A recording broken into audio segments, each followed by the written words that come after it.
Alright, baby, I have decided, after looking through a lot of my old posts, that I want to read you a bedtime story. Because I found a post from a while back where I asked everybody on Instagram, I'm going to stream, what does everybody want me to stream? And one person said Purple Place, and you can guess who that was. And one person says Stardew, and the same person says Terraria. You might be able to guess who that is, but you said that you wanted a bedtime story. Because I did that one stream once of a bedtime story. And you said that you've been thinking about it ever since. This was like 4 years ago. 3 years ago. Almost 4 years ago. And so I wanted to make you happy. I wanted to get you a bedtime story. I figure that's a good amount of what you use these videos for anyways. So I might as well.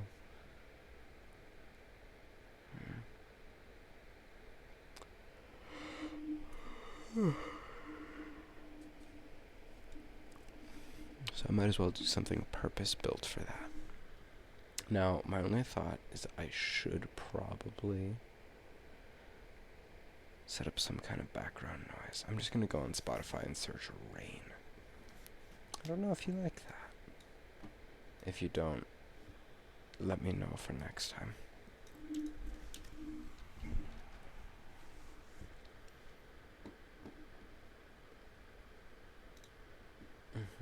Rain sounds.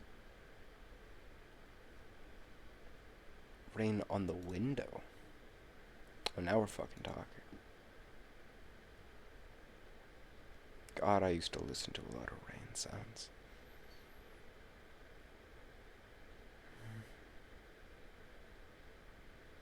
It's awesome. I love rain sounds. I'm just set it to loop on this one. Oh my god, you're on Spotify right now listening. I love you. I wish... I don't know, it's weird looking at you while you're here.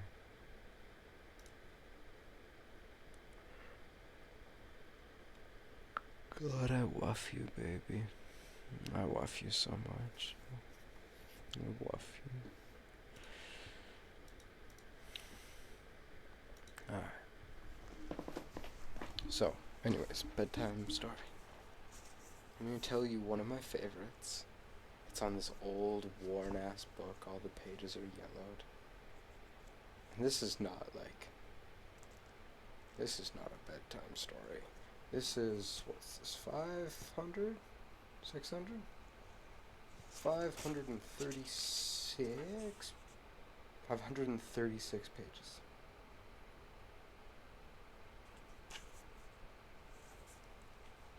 Oh wait, sorry, that's a teaser for her next book.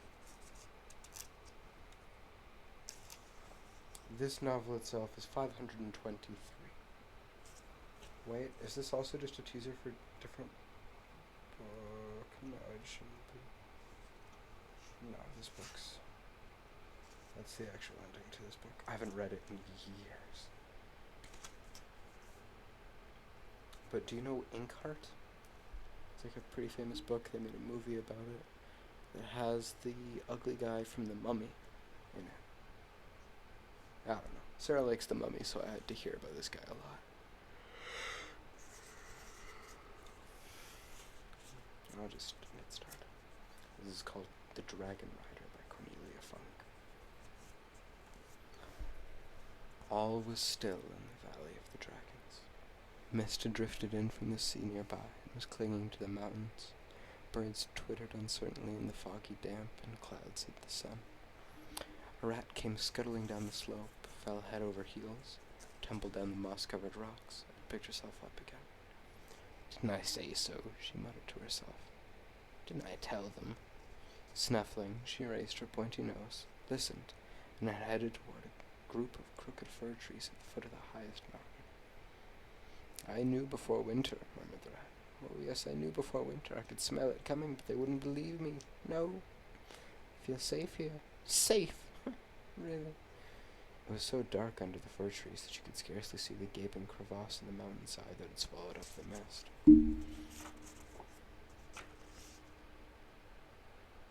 Okay, the rain stopped for a second and it scared me. They don't know anything, the rat continued peevishly. That's the problem. They know absolutely nothing about the world, not the least little thing. She glanced warily around again, and then disappeared into a crevice in the rock. There's a large cave behind her. The rat scurried in, but she didn't get far. Someone grabbed her tail and lifted her up in the air.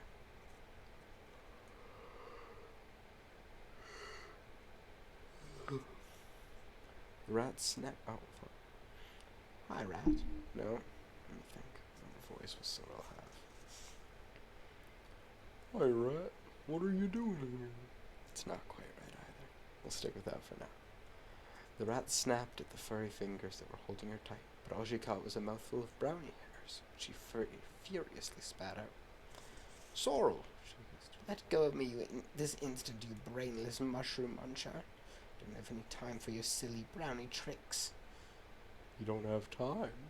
Sorrel placed Rat onto the flat of her furry paw. She was still a young brownie, no bigger than a human child, with a spotted sulphur yellow coat and bright cat-like eyes. How come, Rat? It's... I'm probably just gonna yawn a lot, huh? How come, Rat? What's the big hurry? Need a dragon to protect you from hungry cats, or what? This has nothing to do with cats, hissed Rat angrily. She didn't care for brownies herself, although all the dragons loved them and their furry faces. When the dragons couldn't sleep, they would listen to the strange little songs brownies sang. And when they felt sad, no one could cheer them up as well as those sharp-tongued brownie layabouts.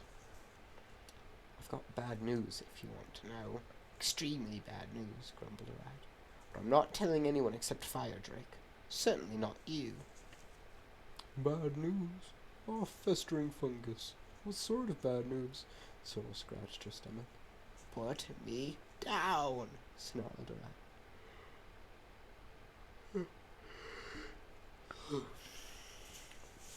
If you say... Oh, sorry. If you say so, Sorrel sighed and let Rap hop down to the stony floor of the cave. But he's still asleep. And I am waking him up, spat the rat, making her way farther into the cave, where a fire burned blue, keeping the darkness and damp away from the heart of the mountain.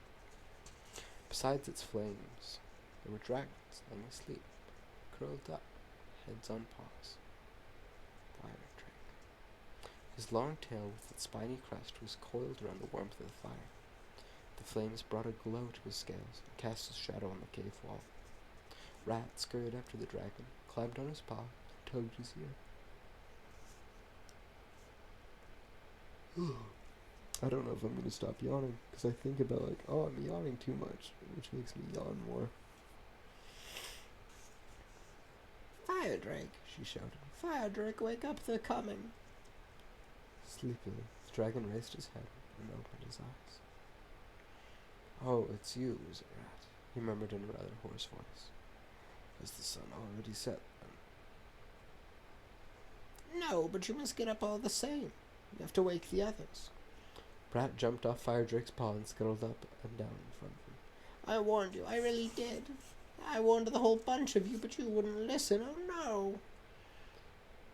What's she talking about? The dragon cast an inquiring gaze at Sorrel. Jesus Christ. Have I turned illiterate over the last couple of years? Cast an inquiring glance at Sorrel, who was now sitting by the fire, nibbling a root.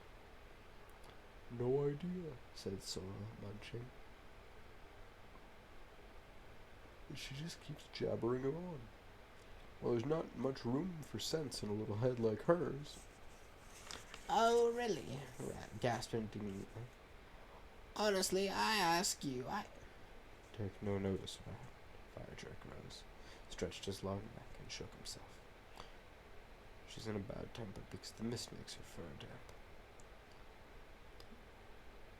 Pull the other one. Rat threw Sorrel a venomous glance. Brownies are always bad-tempered. I've been up since sunrise, running my paws off to warn you. And what thanks do I get? Her grey coat was bristling with anger. I have to listen to her silly fur-brained fancies.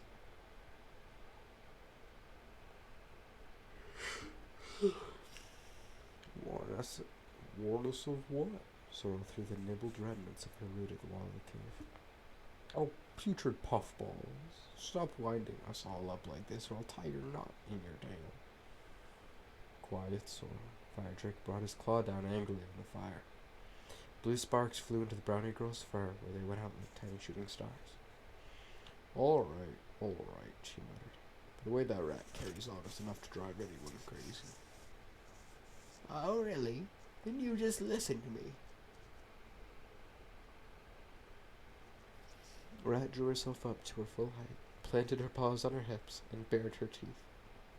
Humans are coming, she squeaked, so shrilly that her voice echoed all around the cave.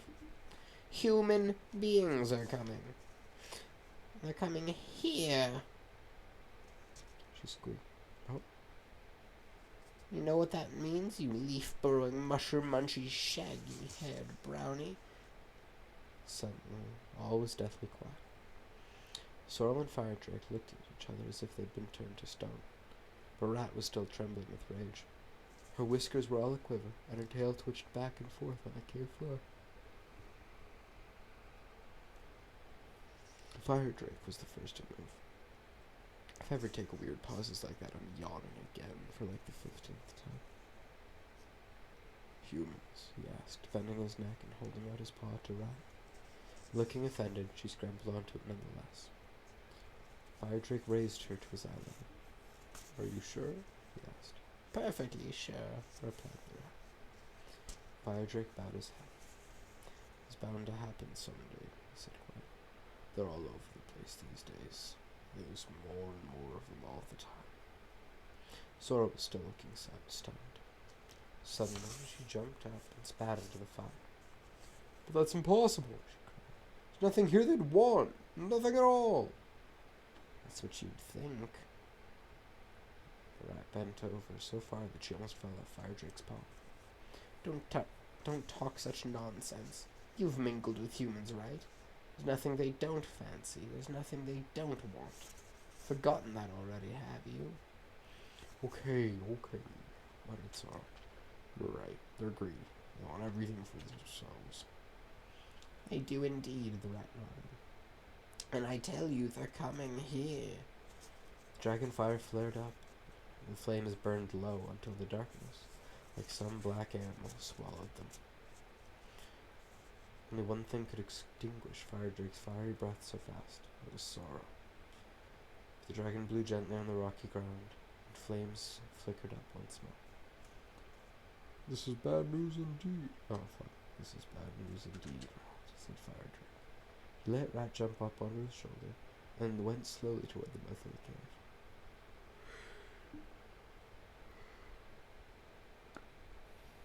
Come on, Sora, he said. We must wake the others.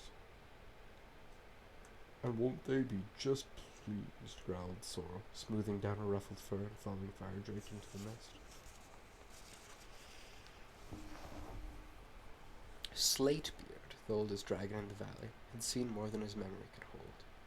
His scales no longer glowed, but he could still breathe fire. Whenever the younger dragons were at a loss, they'd come to ask his advice. As all the other dragons had assembled outside Slatebeard's cave, Fire Drake woke him. The sun had set. A black and starless sky lay over the valley, and it was still raining. Thematic with the YouTube ambience I have. When the old dragon emerged from his cave, he looked gloomily up at the sky. His bones ached from the damp, and the cold weather made his joints stiff. The others respectfully made their way for him. Slatebeard looked around. None of the dragons were missing, but Sora was the only brownie present. The old dragon moved through the wet grass, with heavy steps and a dragging tail, toward a rock that rose in the valley like a giant's head covered with moss. Breathing hard, he climbed up on it and looked around. The other dragons gazed up at him like frightened children. Some of them were still very young, and knew nothing but this valley. Others had come with Slatebeard from far, far away, and remembered that the world had not always belonged to humans. They all smelled misfortune. They hoped he would deal with it. But Slatebeard was old and tired. Come up here, rat, he said in a hoarse voice. Tell us what you saw and heard. The rat scampered nimbly up on the rock, climbed Slightbeard's tail, and crouched on his back. It was so quiet under the dark sky that only the sound of the rainfall and the rustle of foxes hunting by night could be heard. Rat cleared her throat. "Humans are coming," she cried. "They've woken the machines and fed them and sent them on their way. They're already eating a path through the mountains, only 2 days' journey from here. Fairies will hold them at bay for a while, but they'll get here sometime or another, because it's this valley of yours they're heading towards." A groan ran through the ranks of the dragons. They raised their heads and pressed closer on the rock where Slightbeard stood. Firedrake was a little way away from the others, with Sorrel perched on his back, nibbling a dried mushroom. "Oh, terrific rat," she muttered. "Couldn't you have put it a little bit more tactfully?" "What does that mean?" one of the dragons called out. "Why would they want to come here? Surely they have all they want where they are." "Humans never have all they want," replied Rat. "Let's hide until they go away again," suggested another dragon. "The way we've always done when one of them loses his way and turns up here. They're so blind they only see what they expect to see. They'll think we're weird-looking rocks, same as usual, or dead trees." The rat shook her head. "Look here," she shrilled. "If I've told you once, I've told you 100 times, those humans are making plans. The big animals don't listen to small animals, all right?" She looked around her crossly. "You hide from human beings, but you aren't interested in what they're up to. Rats aren't so stupid. We go into their houses, we eavesdrop on them. We know what they're planning for your valley." Rat cleared her throat again and stroked her grey whiskers.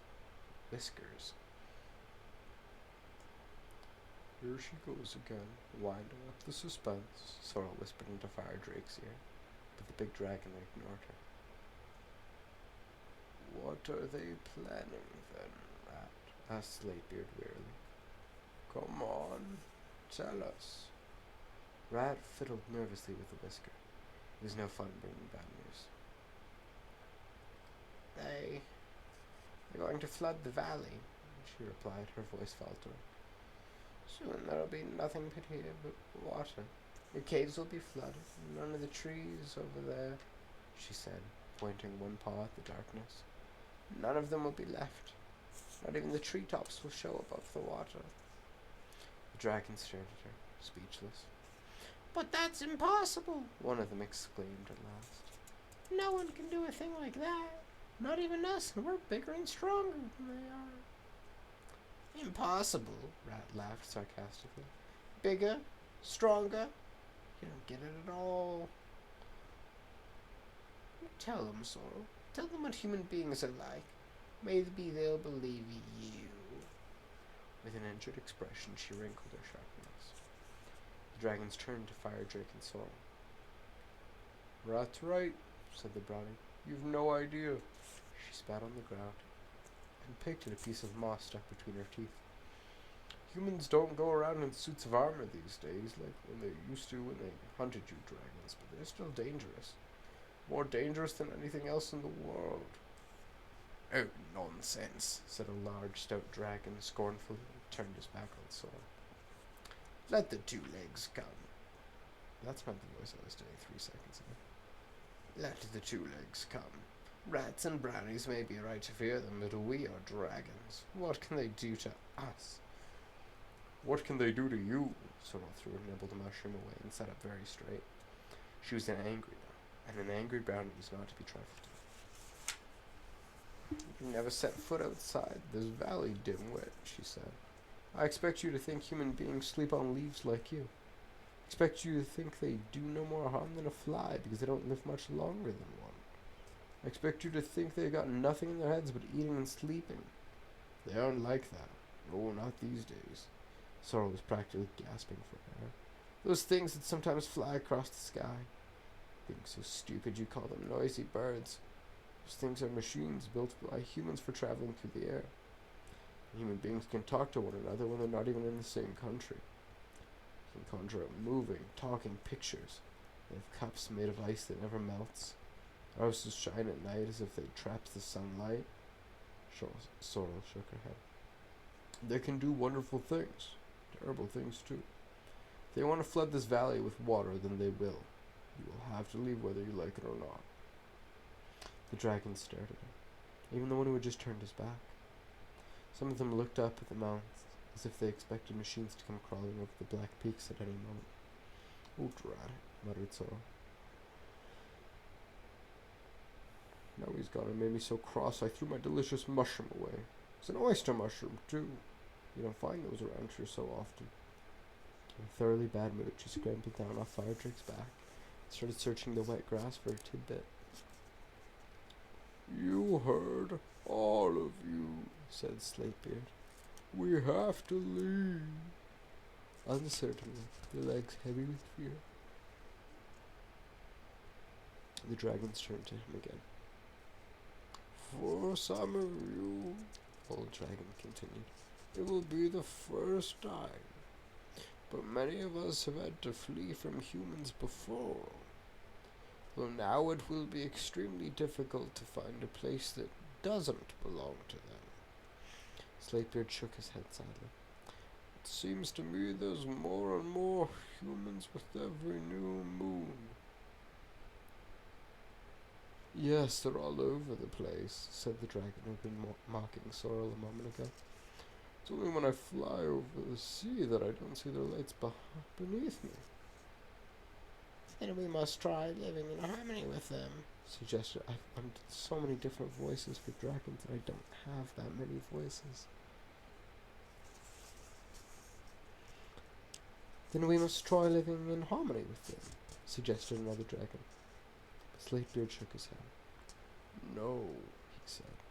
"No one can live in harmony with human beings." "Oh, yes they can." Rat stroked her wet coat. "Dogs and cats, mice and birds, even us rats. But you," she said, letting her gaze roam over the dragons, "you're too big, too clever, and," she added, shrugging her shoulders, "too different. You'd frighten them. When something frightens human beings, they destroy it," the old dragon said wearily. "They almost wiped us out once before, many 100 years ago." He raised his heavy head and looked at the younger dragons one by one. "I'd hoped they would at least save this valley. It was a foolish hope."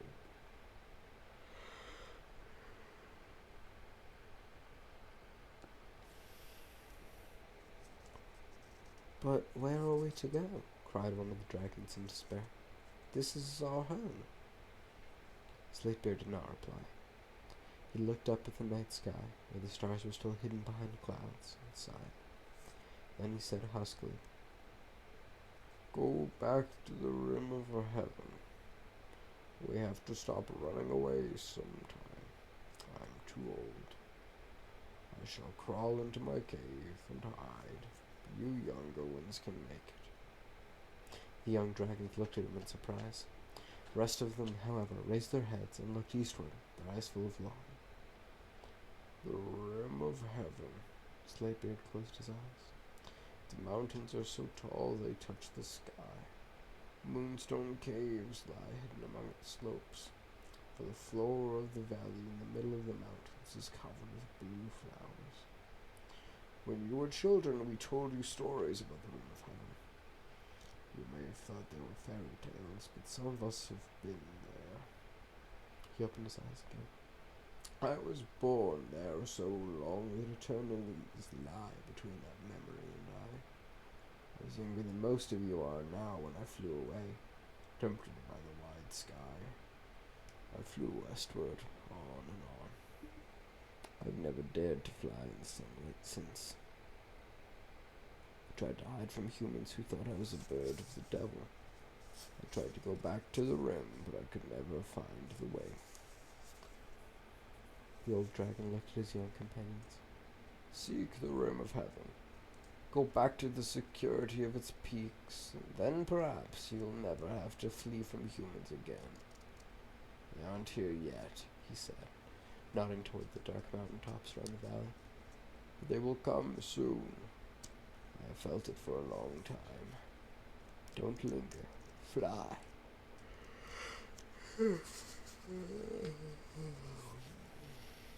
Fly, fly away. All was perfectly still again. Drizzling rain as fine as dust fell from the sky. Cyril hunched her head between her shoulders, shivering. "Oh, thanks a million," she whispered to Firedrake. "The rim of heaven, huh? Sounds too good to be true, if you ask me. I think the old boy might have dreamed it up." Firedrake did not reply, but looked at Slatebeard thoughtfully. Then he suddenly stepped forward. "Hey," whispered Sorrel aloud. "What's the idea?" "Hey, what's the idea? Don't do anything silly." But Firedrake took no notice. "You're right, Slatebeard," he said. "In any case, I'm tired of living in hiding, never flying outside this valley." He turned to the others. "Let us look for the rim of heaven. Come on, let's set out today. The moon is waxing. There's no better night for us to start." Oh my god, baby, I'm passing out. It's been 25 minutes and I was only reading from my toilet. But I am falling. It's probably because of how slouched in my chair I am. I blame that. God. I'm gonna set it down for a minute.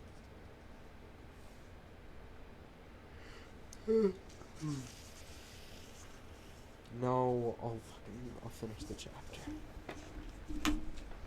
Let me sit up just a little bit.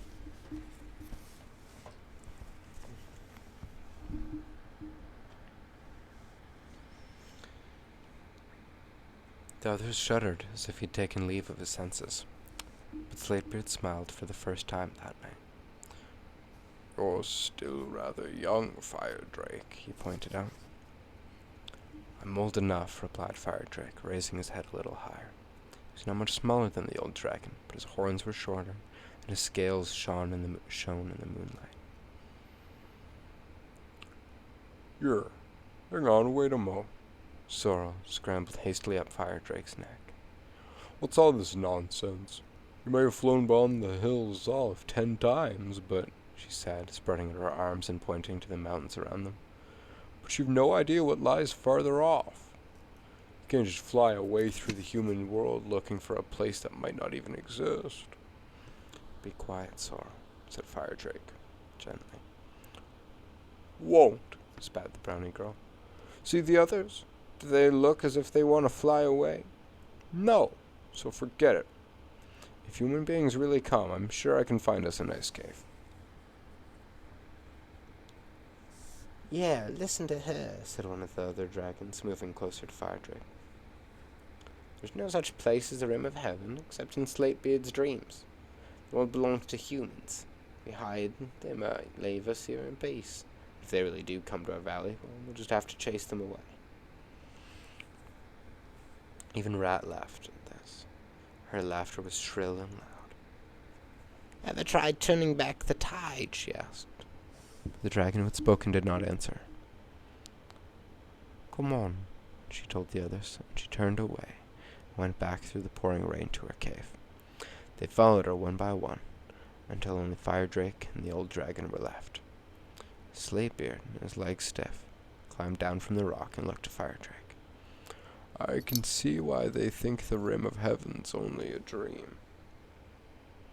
There's many a day when it seems like it was a dream to me as well." Firedrake shook his head. "I'll find it," he said, and looked around. "Even if Rat is wrong and the human beings stay where they are, there must be some place where we won't have to hide. When I've found it, I'll come back and fetch the rest of you. I'll set out tonight." The old dragon nodded. "Come to my cave before you leave," he said. "I will tell you all I can remember, even though it isn't much. But now I must get out of the rain, or I won't be able to move my old bones until tomorrow."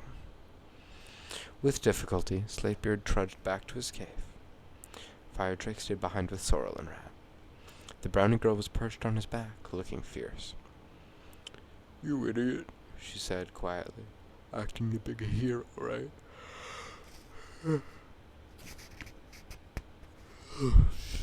Off to look for something that doesn't exist, I tell you." What are you muttering about? Asked Fire Drake, turning his head to look at her. This was too much for Sorrel. She lost her temper. And who's gonna wake you when the sun sets? She demanded. Who's gonna protect you from the human beings? Who's gonna sing you to sleep and scratch you behind the ears?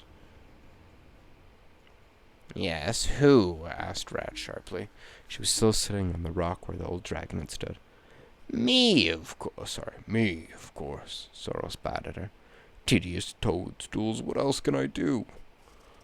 Oh, no, you don't. Fire Drake turned so abruptly that Sorrel almost slipped off his wet back. You can't come. Just why not? Sorrel folded her arms, looking offended. Because it's dangerous. I don't care. But you hate flying. It makes you airsick. I'll get used to it. You'll be homesick, too. Homesick for what? You think I'm gonna wait here till the fish come and nibble my toes? No, I'm going with you. Fire Drake sighed. Oh, very well, he murmured. You can come. But don't blame me afterward for taking you along. She will, said Rat, chuckling as she jumped off the rock into the damp grass. Brownies are never happy without something to complain about. Well, now let's go and see the old dragon. If you're going to start tonight, there's no time to waste. Certainly not enough time to finish your quarrel with this dim-witted mushroom muncher. And that's when we start Chap 3. Chap 3. I am very tired, baby. It's been a very long week for me. Chapter 3 is where we'll pick it up next time, which will probably just be tomorrow. I think I'd like to do a half hour of reading every night. Because to you, it's good to read you bedtime stories. You like them a lot, it seems.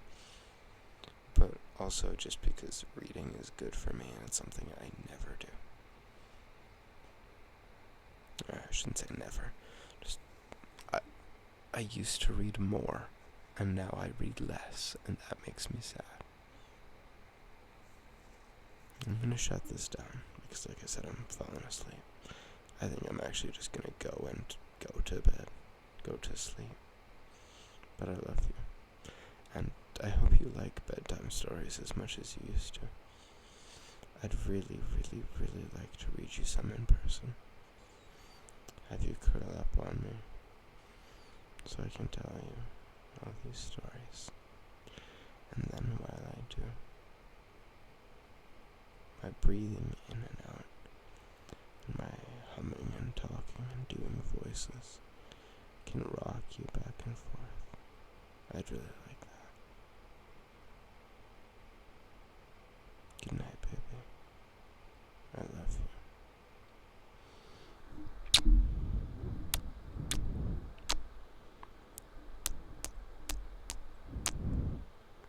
I love you so much. Okay, good night for real, my love.